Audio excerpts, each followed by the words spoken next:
नमस्कार, बंदरकर रेसिपीमध्ये खूप खूप स्वागत आहे. मी आज व्हेज मोमोज बनवणार आहे.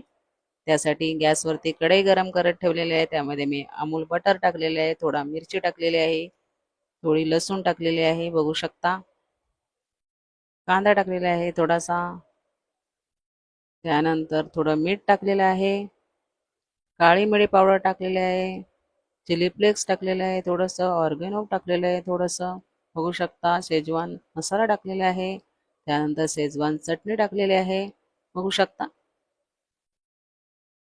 त्यानंतर चिरलेली फरसबी घेतलेली आहे, टाकलेली आहे, गोबी टाकलेली आहे थोडा बारीक करून, पनीर टाकलेलं थोडं बारीक करून, त्यानंतर गाजर टाकलेले आहेत बारीक करून, मकाईचे दाणे टाकलेले आहेत. सर्व मिक्स करून घ्यायचं आहे, बघू शकता. थोडं सोया सॉस टाकायचं आहे.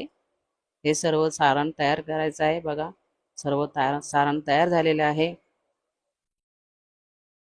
त्यानंतर मैदा घेतलेला आहे, 1 कप, 1 वाटी मैदा घेतलेला आहे. त्यामध्ये 1 चमचा तूप टाकलेले आहे. गरम पाण्यामध्ये ते पीठ मळून घ्यायचं आहे आणि ते तसंच 5-10 मिनिटासाठी झाकून ठेवायचं आहे. त्यानंतर थोड्या वेळाने ते पीठ काढून छोटी गोळी तयार करून छोटी पुरी लाटायची आहे. त्याच्यामध्ये ते सारण टाकून व्यवस्थित असं बंद करून घ्यायचं आहे. तोंड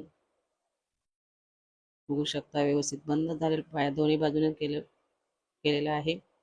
त्यानंतर त्याला जसे कानवळे बनवते तसे छोट्या छोट्या कळ्या पडून घ्यायच्या आहेत. बघा, माझ्या थोड्या जाड्या झालेल्या आहेत, त्याच्यापेक्षा बारीक पण कळ्या पाडू शकतो.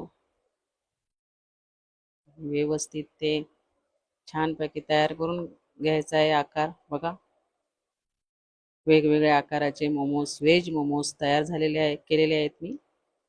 त्याच्यानंतर गॅसवरती मी गरम करायला पाणी ठेवलेले आहे, त्याच्यामध्ये चाळण ठेवलेले आहे.